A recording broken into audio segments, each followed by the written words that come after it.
Hey there and welcome. So, you're curious about using AI at work, but you are so tired of the hype, the technical jargon, all of it. Well, you are in exactly the right place. We're going to dive into a super practical guide for getting started with AI in a simple, effective way. I promise. No overwhelm here. Okay, right off the bat, let's just tackle the elephant in the room. The biggest fear with AI is that it's coming for our jobs. But honestly, the most practical way to look at this technology is right here in this quote. It's a support tool. It's designed to make your work better, not to replace you. And that's the core idea we're going to build on today. So, how should we even think about this thing? Well, the best way, the easiest way, is to frame it as your own personal assistant. It's not your boss, it's not making the big decisions, it's just a helpful assistant, ready to tackle the specific tasks you give it. That one simple shift in thinking makes this whole thing way less intimidating and a lot more useful. So let's get specific about this assistant's job description. It's a tool that helps with the thinking parts of your job. Organizing those scattered ideas, making sense of information, and just getting that first rough draft on the page. But here's the most crucial part. You are always in control. You're the director, you're the editor, you have the final say.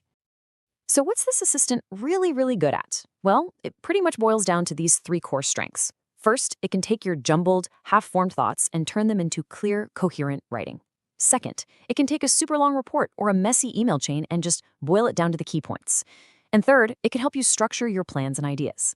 Those three things are incredibly common, and let's be honest, they take up a ton of our time. Okay, so you get what it's good at, but where on earth do you actually start? The key is to begin where the risk is low, but the potential to save time is really high. You don't need to jump in on have it plan your company's 5-year strategy. So let's look at a few safe, totally practical ways to get your feet wet. This right here, this is your perfect on-ramp. These 3 steps are simple, they're safe, and they are immediately valuable. So start with writing support. Ask it to draft that tricky email you've been putting off. Then try organizing. Just paste in your messy meeting notes and ask for a clean list of action items. And finally, use it for summarizing. Feed it a long article you just don't have time to read. This is exactly how you build confidence with it. Now, once you get comfortable with those starting points, you're going to start to see other simple, repeatable tasks where your new assistant can lend a hand. This is all about spotting those small, recurring jobs that just kind of chip away at your time and focus throughout the day. Just look at this list. These are the everyday things, right? How much time have you spent staring at a blank page, trying to write a job description from scratch, or trying to outline a new training session? The key word here is first draft. You're not asking for the final product. You're just asking for a starting point to save you from that blank page paralysis. And this is a point that is so important, it's worth saying again. This is the absolute foundation of using AI responsibly and effectively.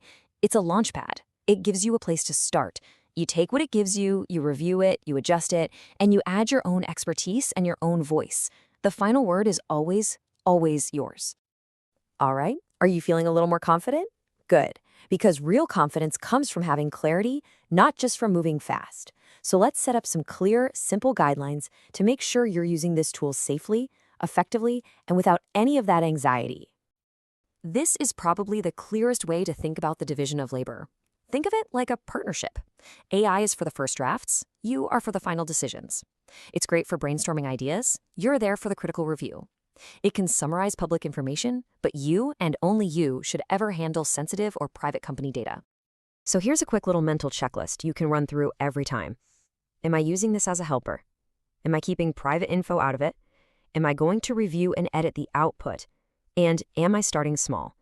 If you can say yes to all of those, you are on the right track. It's really that simple. Okay, we've talked about the theory, we've talked about the guidelines, but now it is time to make this completely and totally real.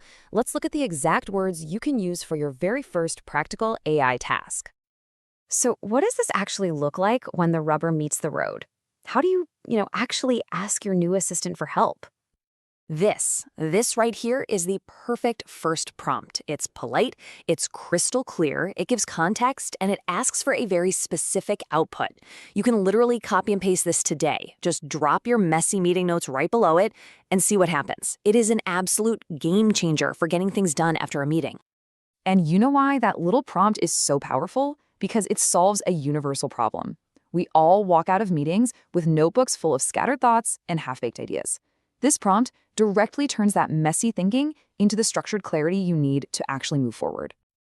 Okay, so you've tried a prompt, you've saved a little time, you're starting to feel more confident, so what's the next step on this journey? Here's the most important thing to remember as you move forward. This is not about chasing the newest, shiniest AI trend. It's about looking thoughtfully at your own daily work and asking, where could this simple little assistant help me save 5 minutes or just think a little more clearly?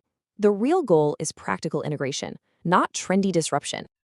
And that brings us to the end. So I'll leave you with this final question to chew on. As you look at your to-do list for this week, what is just one small, simple task you could simplify with your new assistant? Just one. Start there.